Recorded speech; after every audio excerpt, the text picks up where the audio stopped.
Hey there, John. How are you? Hey Joel, how you doing, buddy? Hey, good to see you. John Good to Vaughn, be Vaughn seen. Lumber.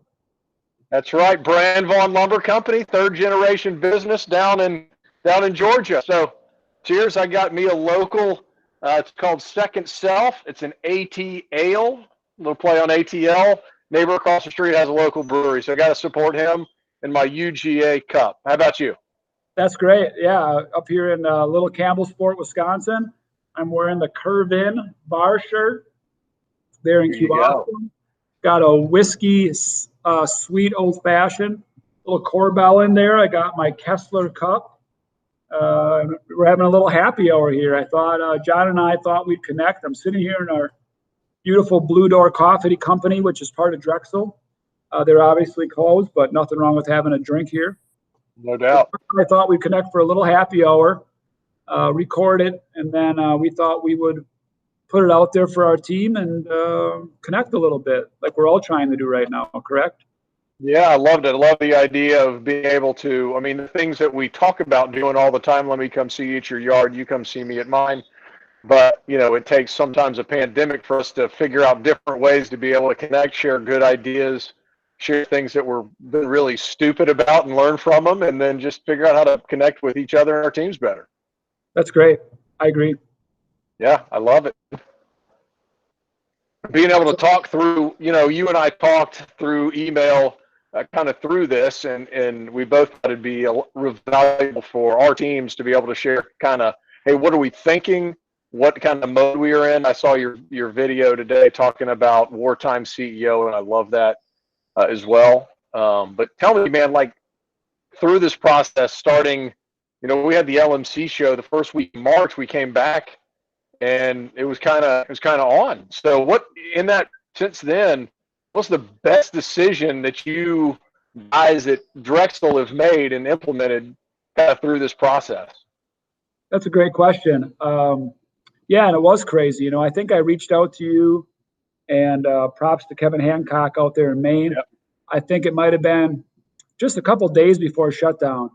And I was like a lot of people. I was mocking this whole thing, and Sure. I'm a pretty conservative, independent guy, and I thought this is insanity.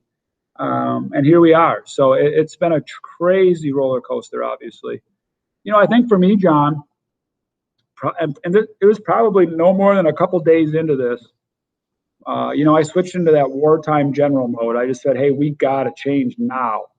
Our team has been for 10 years on a big yacht and big glorious yacht and been riding a high tide. Gotten a lot better. It's a beautiful yacht that we built. And I went down in a bunker, good, bad, or indifferent, basically in a nuclear submarine 2 miles below ground. And not that I was hiding, but I was on it. And I think it was a light bulb moment for me, kind of a Jesus thing.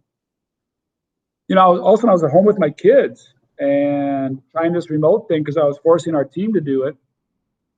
I was spending a lot of time with them, and we were still getting loads out.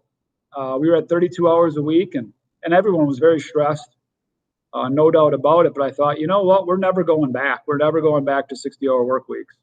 That's been the best thing because we're never going back. We're going to figure this out. We're going to stay at 40-hour work weeks, and I'm talking salesmen and management. The workaholic thing is over around this company. So good for you sitting on your deck today. How about you? I was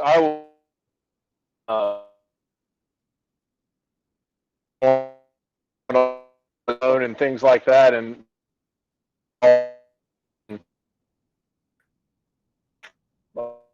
John, you're totally frozen right now, and I can't understand you. Shoot. You're out. I can't get you at all, buddy. I'll comment here. In fact, I got to even stop recording.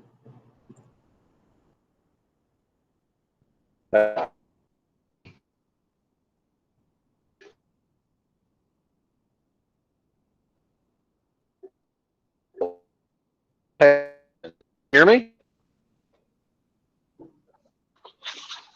You're out. Nope, How about now?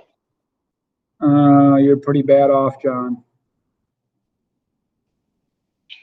we might have to postpone this. Hang on.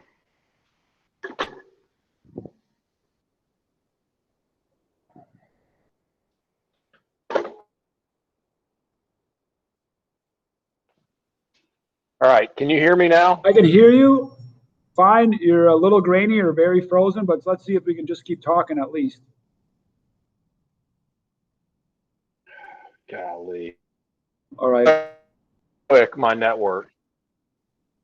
Yeah, this I'm learning that the internet freeway is packed in the afternoons. I guess it's no different. I've been talking to some internet people, and they said all the kids jump on and all that stuff. So this is kind of peak usage. Oh, you're much better right now, Yeah. though. All right. I switched over to my iPhone. Okay, cool. That could work. All right. We'll suck up some data. Okay, so it's That's my fine. iPhone So anyway, connection. Yeah. Back to the question from the table, I guess. What have you learned personally during this census in your world? So I was real similar to you in the very beginning of this, getting back from, we got back from LMC. And then that next week was kind of, people were starting to talk about it more. And I was, I wasn't a believer in it. And like you said, we'd come off some really good years, and it was very finesse oriented that we were working. And a lot of it was pushed down. Hey, we're going to be simplicity, clarity, empowerment is what we were doing, which was a great message for us to start the year. But when we got people out very quickly, starting on the 16th, really, was our starting to utilize technology in the way that we're using it right now, being able to do video, doing Zoom, doing FaceTimes. It's one of these moments that you look back and you say, why in the world did we not do this before? How were we so, we have all this technology at our fingers, and it's not like I'm technologically ignorant. We just said, well, maybe this isn't the right way to do it. But the way that we've communicated, both through Zoom calls, through open forums with our entire organization, we had 50 people call into a Zoom call last Monday just to ask questions, see what was going on. And be able to just literally ask anything. And it's something that, we're never going back to not communicating like this and sending videos out and being transparent about what are we thinking, what are we concerned about. It's been game changer for us. John, how many hours are you, and maybe you do it a little different than me, how many hours are you saving personally traveling a week, do you estimate, because you're doing a Zoom call instead of saying, hey, I'll come over and have a coffee or lunch with you? Oh my gosh. Windshield time, it's probably saving me, going to all the locations, probably 2 hours a day. Right. Yeah, so when you talk about, it's a full day. It's a 10-hour work. It's a full day. It's a 10-hour work day a week that we're saving, because I'm not driving from one location to the next, to the next, to the next, and having those conversations. And we had the technology and set it up. We just never used it. And I'm guessing that doesn't mean you're never going to go to locations when you open back up. Yeah. But, for me, time as an industry, and I think, John, you alluded to that, I don't think we measured everything here, a lot of metrics. The thing we never took at all into account was anybody's time, including myself, including leaders. I think operations, great. Drivers, great. Pullers, receivers, we measure that by the second, right? OTIF. Anywhere else, specialists, our finance team, we're gonna be going to a centralized phone system just because that's gonna take so much pressure off our finance team. They're answering the phones at every location. That's not less customer service. They're gonna get somebody dedicated and quick responses to the right person. That sort of thing. Absolutely. And that's a great point. I love that, being able to measure what everybody's doing in time. And I love the thought of that 40-hour work week and being able to get it all done in that time period and not it be this. I mean, we emailed about this. It's this mantra of our industry that is, if you're not working 60 hours a week, you're not even a part of what's going on. You're not even full time. Right. Yeah. What do you do with the other, and wear it as a badge of honor. And I know I fall into that trap too, is I'm going to be the first one there and I'm going to be the last one to leave. Yeah. And that's needed at times, but that shouldn't be the default. Yeah, I don't want to be the guy, and I don't want anybody to be the guy in our company that when we close the casket, at the funeral saying, John opened that gate every day and he locked that gate every day. God bless him. He was a company man. Right. I don't know if that's how any of us want to really be remembered, and there is a badge of honor to that, and that is something to be said to working hard, don't get me wrong. So there's a balance there, though, and we got to strike that better balance as an industry for sure. 100%. So what's the worst thing? What's the worst decision you made in this? Oh, a lot, I'm sure. I make a bad decision every day. Bad decision. I mean, I'm an arrogant guy, so that's always tough, right? Bad decision. I know there's been several. We were. This is a almost bad decision. So we did have a COVID case here in our Campbell Sports store, our largest store. We had protocol in place. If somebody got COVID, we were going to shut the store down, which would affect a lot of jobs, probably hundreds of job sites, because we had special material orders there. And we actually told the head coach there, shut it down. So he was actually in the hallways going to gather his troops and shut it down. And then we talked one more time. We're like, well, how many people did he talk to? Because we've been doing a very good job of tracking that. And it turned out that person was very smart, didn't go around BSing a lot. We cleaned it twice a day. And no one, knock on wood, no one's picked it back up from that area either. We kept the place open. So that was a near miss, I guess we call it, John. How about yourself? Yeah. That's a great bullet dodge for sure. Yeah, for us was our hesitation on the work from home and the hygiene protocols. We were still pretty quick in it. The work from home, there's just always been a hesitation in that, and man, have we learned a lot about that.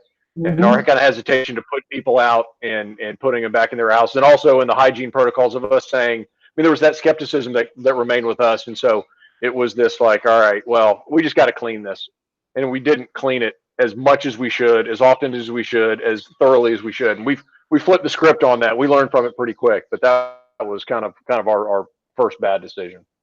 Probably my worst decision, now that I think about it, because I want to give you something, is not telling my team that I was wartime generally.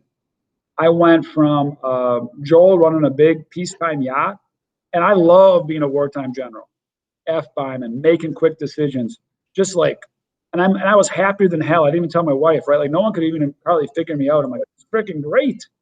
I hope it gets 100 times. Right. I love it.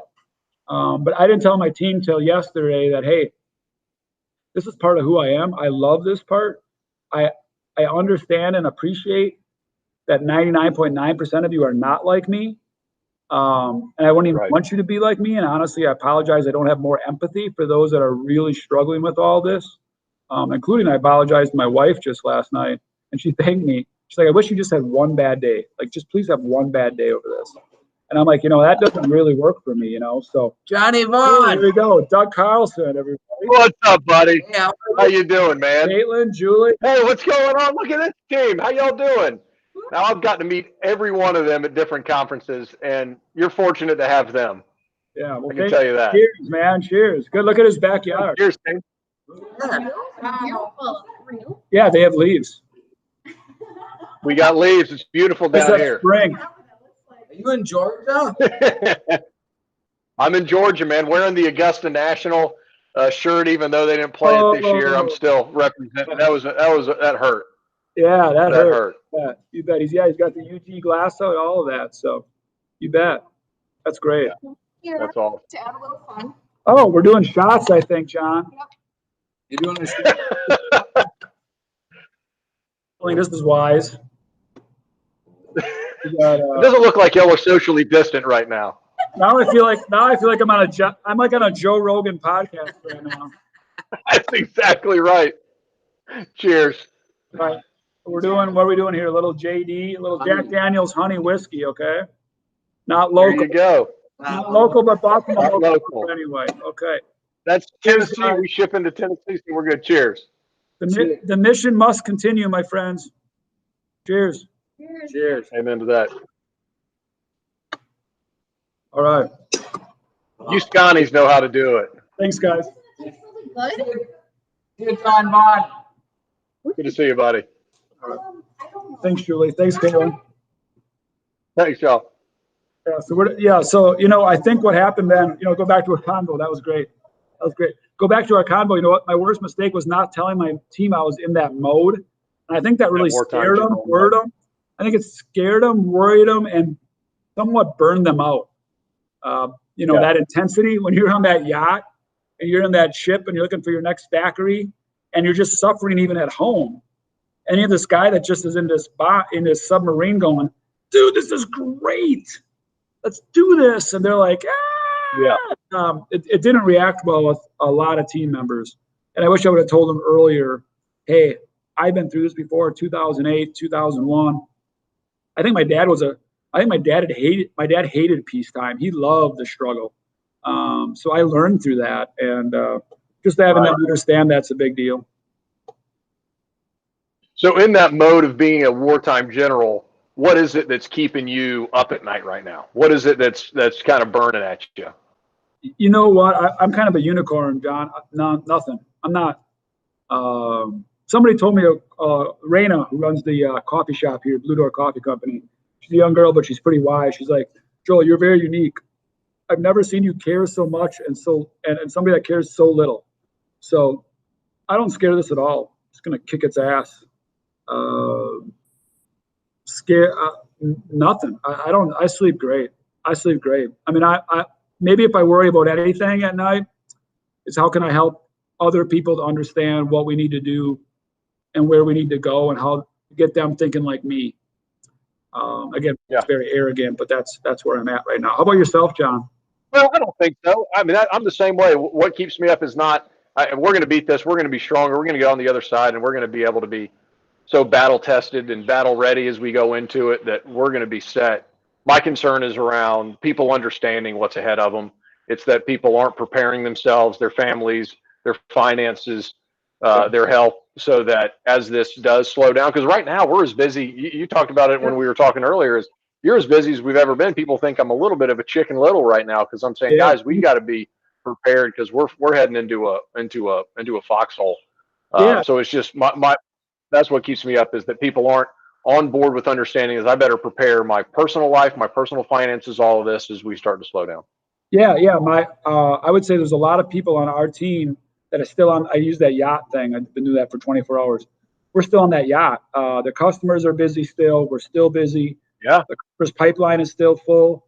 But what they don't realize, if every customer, at least in our company, is just on one or two projects, one or two homes, and there's no doubt they're going to be. Yeah. That's probably 20%. And 20% is probably 40 people less in our company, which is 5 less people per location. That's not fear. That means we need to take that much market share, and I need to get the people woke up now, all 550 of us. Every deck, every flooring job, every cabinet countertop, because guys are saying, well, I still have work. John and I don't think, John, you're saying it's going to go to zero. Yeah, we're going to still have busy days and we're still going to be busy.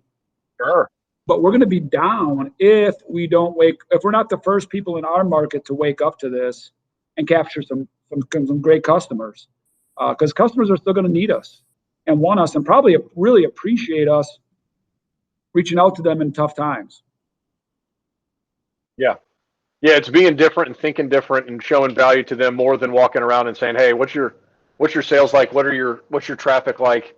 We need your business, right? That doesn't do them any good. It's being out there on the front of it and saying, hey, we need to figure out where your rubs and where's your friction in the supply chain and help fix it. Yes, so what metrics are you looking at consistently? What are you ignoring consistently? I haven't looked at any metrics for future upcoming sales in, again, that big fancy yacht in nearly a decade, because they were just always the same and they were always good. So that would be truss orders, truss quotes, new preliminary designs on a residential. We have residential design as part of our services. How many of them come in a week, and then general estimates a week. Super confusing metrics because that's still really hot. But that also happened in 2008, right?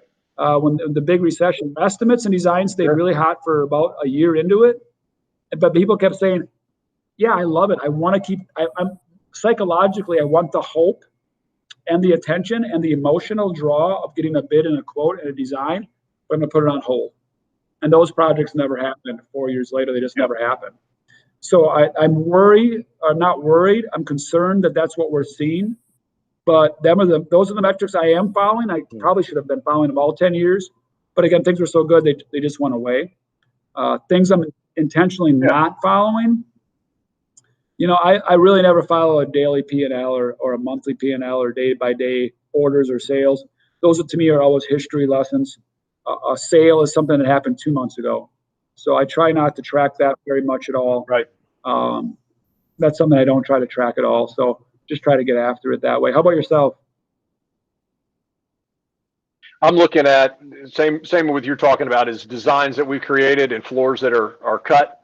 I'm looking at rebar packages and framing packages that we're shipping because that's going to lead to we're shipping in the rest of the product. That's a good one. We're doing a lot. We're definitely tracking AR daily. What am I ignoring? I completely ignore. Just to clarify, John, AR, you're talking collections, right? Yeah, just talking collections. Yeah, that's how much. That's just is it starting to get out of line? Are the days to pay starting to grow? And then just making sure that we're communicating. Not that we're concerned with our guys, but hey, just communicate with me, and everything's much better when people communicate. Yeah, we actually what I'm ignoring. We added a core value, number 11. Never have added a core value in our life. We added connection as a core value. Sorry to interrupt you. Go ahead. Yeah, that's awesome. That's great. And then what I'm ignoring is once the stock market was dropping 1,800, 2,000, 4,000 a day, I ignored that. I mean, so many of especially our people and our customers, like obviously I'm making sure with our builders and our suppliers that their stock price isn't going off the chart, but there's so few people that are retiring soon that need to take money out of their retirement that are heavily invested in the stock market. That really doesn't, people talk about it all the time. I completely ignore that. And any political speech, I ignore. That's great. It's not a metric, but I just ignored it. No, and I've ignored news metrics in the stocks for at least 10 years. The entire time I'm on the yacht, for whatever reason, I'm back being that guy. I'm on Twitter. I'm on the news feeds, and I'm on the stock market. But I'm doing it, and again, it might be a bad habit, and maybe I wish I wasn't because it does get negative. So you have to really check yourself. But I do want to. Right. Things are moving so fluid. I am trying to gauge where this is actually going. Are we going to have sporting events in fall? And not so much that I care politically or even socially, but I think psychologically, not having sports in fall or not having fans there will wear on our human emotions as far as investing in things. So I'm trying to track that because it's just so fluid. And actually, I'm very intrigued by it. So hopefully soon I can get off the news again and the stock market, but right now I'm following it. But it's a roller coaster. Yeah. But I'm following all the stats on new cases, case increase by percentage, by region, what's our testing doing, that kind of stuff, just so that we can get some of that. You guys are you guys June 10th? Is that right? Or where are you guys at? We are our stay-at-home orders over April 30th. Is it going to be over? My guess is it's going to be extended. My guess is it's going to be extended, but it's a very pro-business governor. He was also in the Home Builders Association. And so my guess is he's going to want the economy going sooner rather than later. Are y'all under stay-at-home through June? Not through June, but through May, after Memorial Day weekend. So, yeah, we have a very liberal governor, and our state parks are closed.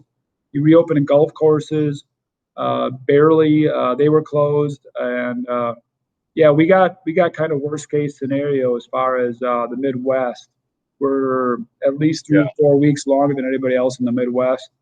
Could be a great decision, might not be for our northern yards and northern Wisconsin. I thought maybe he was going to do it split the state because some of these northern counties in the state may only have one or two cases total, the whole county, and they're forced to extend it another 6 weeks. So. It was pretty bad news yesterday, but not unexpected, obviously. That's tough.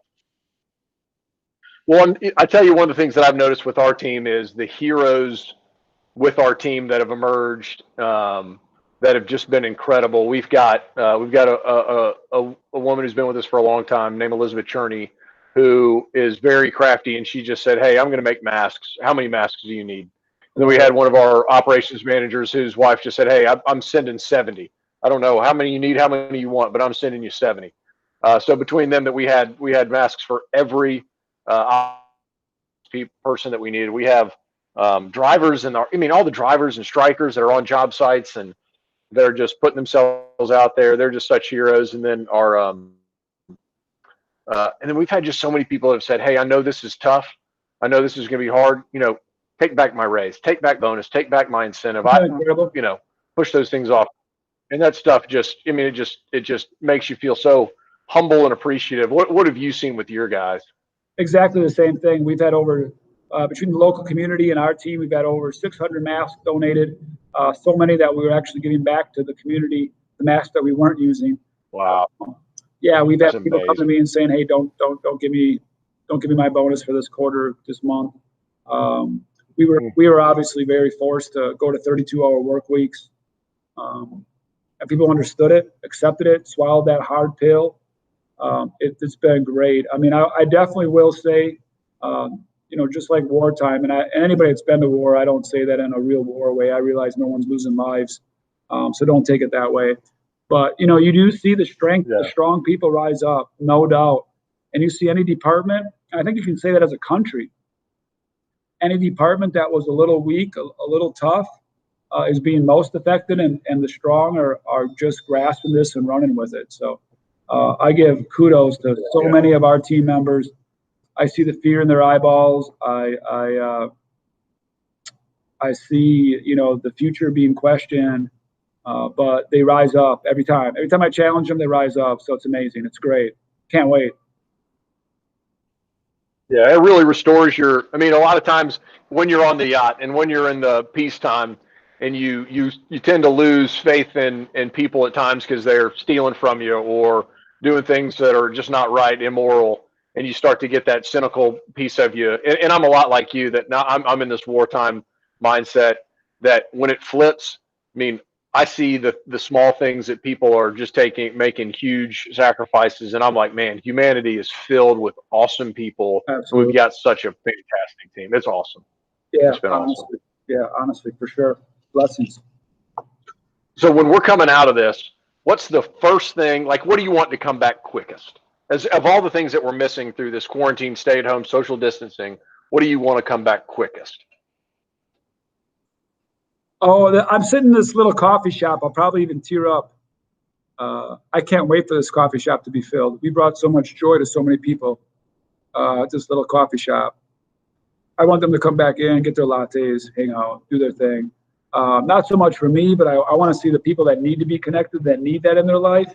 I want it for them, for sure. All these little businesses, and obviously this coffee shop is just one representation. My wife owns a business called Try Fitness. Those people need to work out together, need to be social. It's not about the money. They need it. And I don't need that so much. I'm fine talking to you, John, and I'm fine just how this is. But again, I'm a unique guy. I just can't wait for people to be connected again.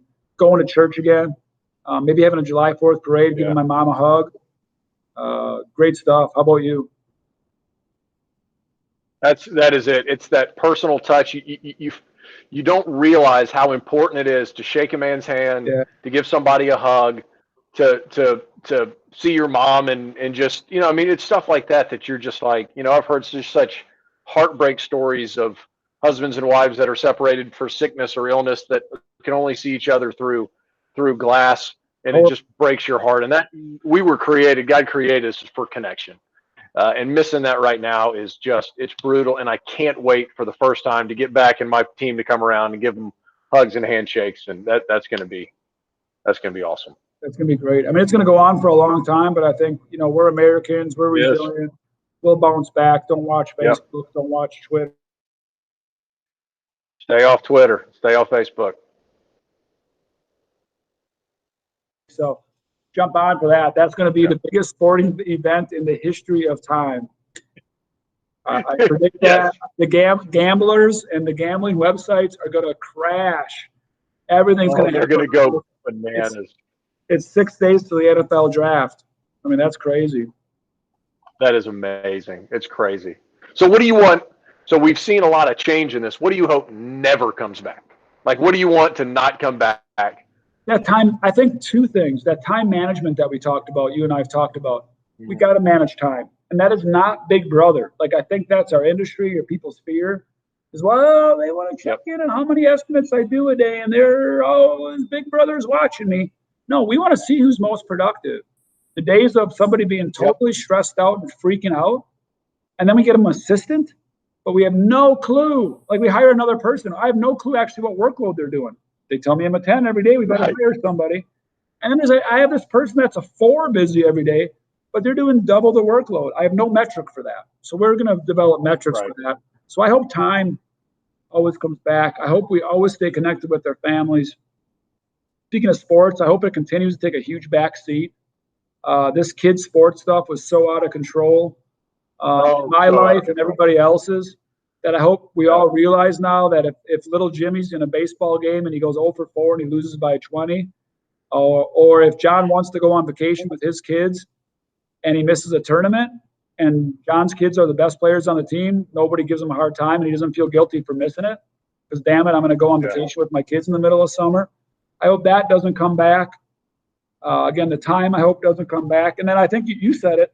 I think working for home, again, if we have metrics in place, I don't care if you work at home. If it works for you, if you have young kids, I'm learning, really young kids, I'm laughing. It's a nightmare for most people. But if your kids are moved out and you're a person that can focus better at home, give her.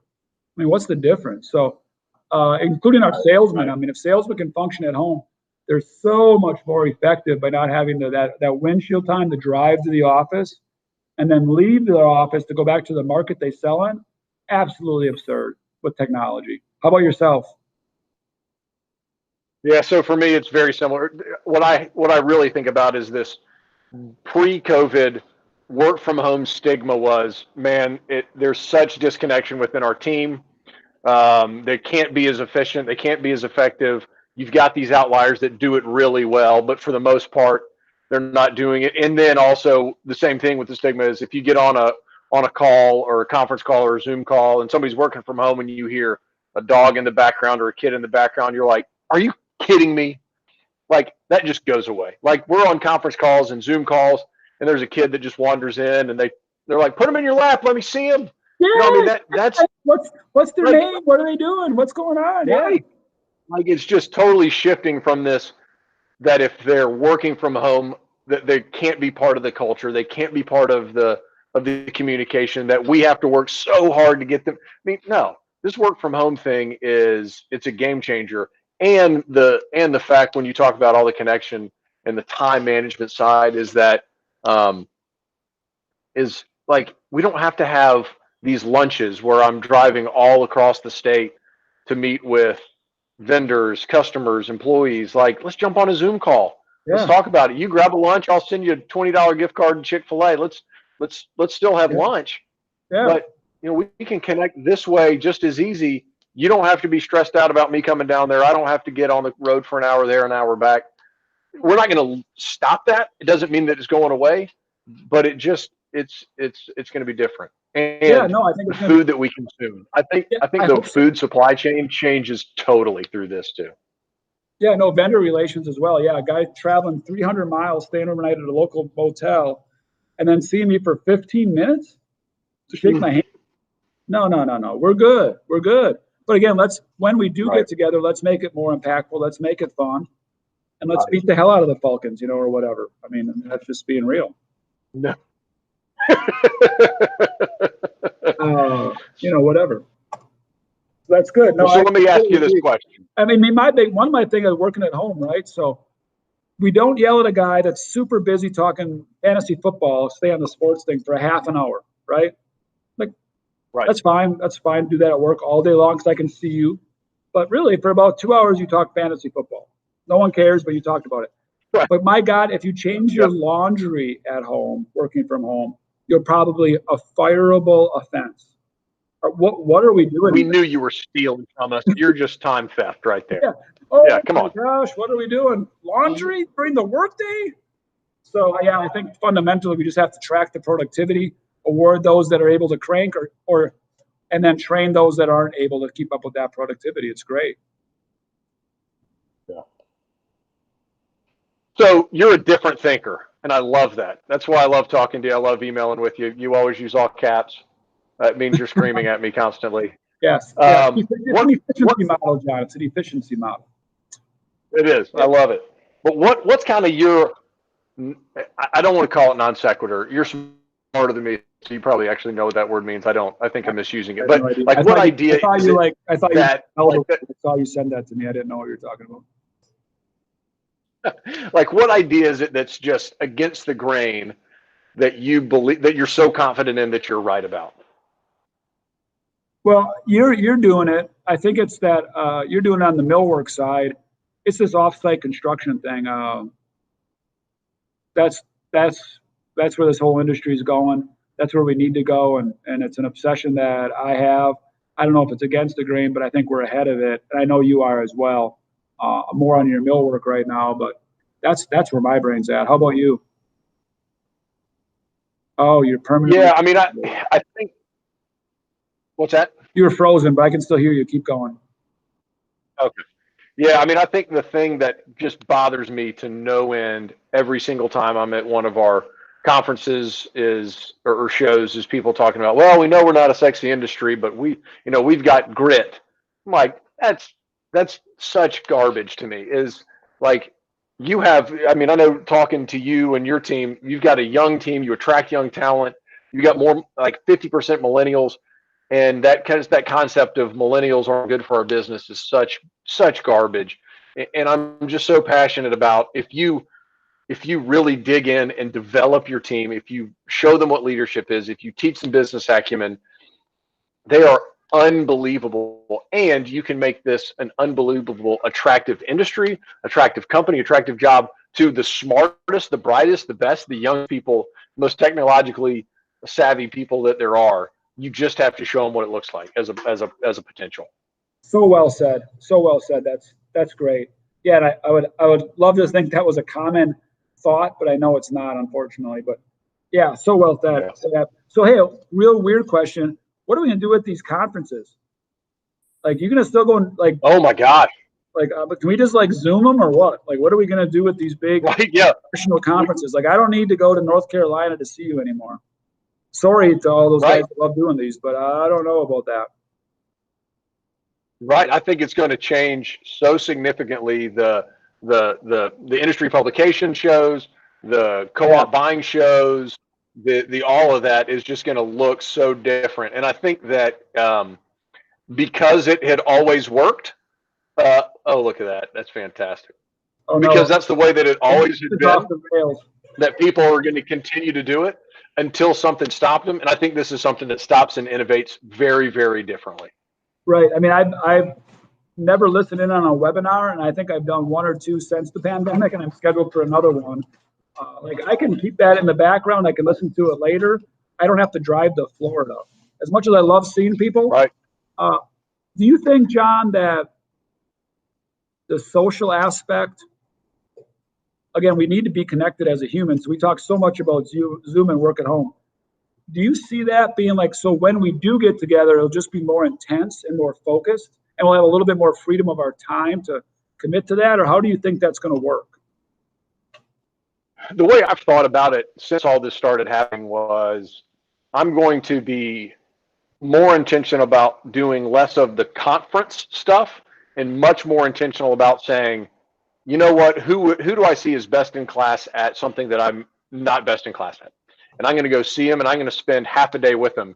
And it may take me a day to get there and a day to get back, but that 2.5 days is so much better served than getting at a conference where I see 100 people for 5 minutes each, and it's just superficial. So I'm going to come and I'm going to see your trust plant and just learn a ton from you and take that back, and it'll cost me about the same or less.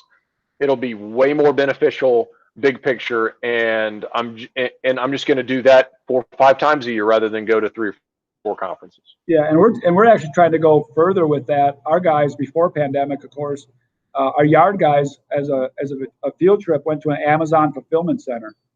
I think there's so much that can go on beyond our industry that we can take. Sure. And then we got a better job of that. You know, how do you sell insurance? You know, whatever. I love getting away from different industries. Yeah. And I think that one of the things that we do so important, maybe this is just an us thing, but like truly understanding our customers' cycle from beginning to end. Like I was talking to Bradley Hartman, who I know you're a big fan of as well, but just talking about that concept of what Peter Drucker says is that the only two business functions are marketing and innovation, and that marketing is knowing your customers so well that you're meeting their needs. I can't remember the quote exactly, but like knowing your customers so well and your service or product fits them that it's selling itself. Like we don't do a good job of that as an industry as a whole, and it's because it's old line tradition that we've always done it this way, and now we got to change how we do it. That customer intimacy has got to be so much better through this that we're just different. Yeah, we have to listen to them. I mean, at least for us in Wisconsin here, I'm sure it's for you. We can't, at least in our company, we can't get the bids back fast enough. 20 years ago, I could get a bid back in 3 to 5 days max. So it was fairly simple. It's taken us 2 to 3 weeks to get a bid back, and that's just a deal breaker in today's world. I mean, people do not have 3 weeks to bid back on anything except for a new house, which is nuts. I mean, we got to get that better, John. Yeah, no, I agree with that 100%. And it's that piece of it is your buying habits personally are going to start bleeding into your buying habits as a business. And Absolutely. when people can go to Amazon, click on it, and never have to talk to a human and don't want to, like if we don't figure out something with some of that, we're gonna have some obsolescence. Yeah, we've only got a few minutes left together, but I think this is maybe one of the last short stories I want to share. It goes down to car buying. A friend of mine, Mike Shannon Jr. at Holiday Auto in Fond du Lac, he went right away after this. He went to a VIP YouTube experience, online forms, delivering the car to your house with a 48-hour return policy. And I reached out to him. I'm like, never go back. That's what I want. I hate sitting in your showroom for a half a day. He probably thought he was making a great experience. I've been in the showroom, popcorn, cookies, big fancy couches, big fancy TVs. And he's probably like, this, my customers are so happy. They love this experience buying a car. No, I hate it.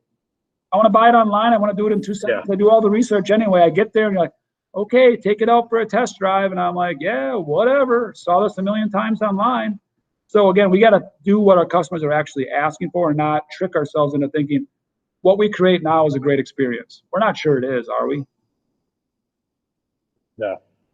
No.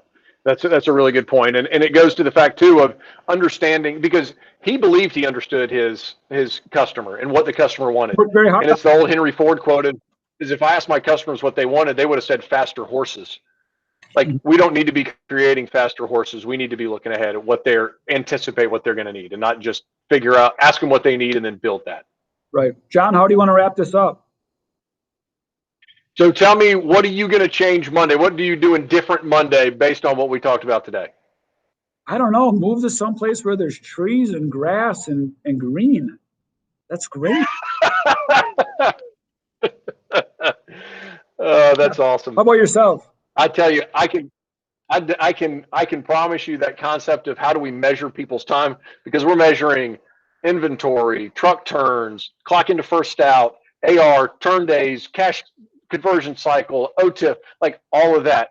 I mean, measuring people's time and how do we make it more efficient so they can spend more time, have more time that they're productive, so that they can be more time with their family and not make this a hours equals value scenario. Yeah, build that into our culture.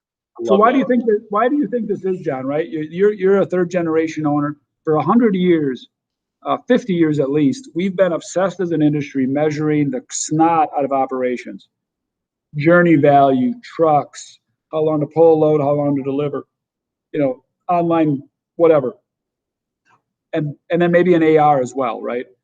But then nothing else gets measured. Why is that? Why did we never measure estimators? Why don't we measure sales process? Why don't we measure how long it takes to write up an order? Why do we not care about management's time, effectiveness? Why is it only about the operations team or truss manufacturers, right? Or the guys on the line? We don't care how long it takes to design a truss. Like, that's not measured, rewarded, understood. One designer is 20 times quicker than the other guy. Doesn't matter to us as an industry. But if you can't build a truss on the line quicker than the other guy, you're fired, right? So why is that? Because it's easy. That maybe is true. I mean, we take the easiest route possible, and there's just that thought process of, well, I know that there's a finite amount of time in operations that I have to figure things out because there's an order and there's a delivery time that we've committed to.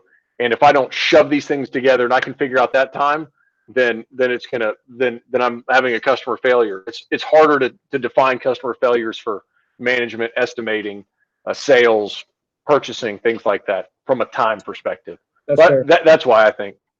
That's fair. Cool. What else Man, I'm so appreciative that you set this up. I've enjoyed it. I'm sorry my internet wasn't better. And my lighting's bad under the shade now. Nobody wants to see this face anyways. This isn't what makes the money. You're going to be so disappointed when you see this. You've been nothing but a huge giant pixel the whole time. I didn't want to tell you that, but I can hear your voice very good, but it's all good. Well, good. We need to do this again sometime here soon. That sounds great. That's all I got on my end. So I don't know, nothing else. God bless you. Have a great weekend. Okay, hanging in there. And again, God bless you too, brother, man. Be good. Thank you for your time and your Southern hospitality. You are much more a gentleman than I will ever be, and I'm always appreciative of that. Well, I'm appreciative of learning at your feet too, Joel. Talk to you soon, bud. All right, buddy. Take care. Appreciate it, man. Peace. See you, bud. Stay safe. Stay healthy.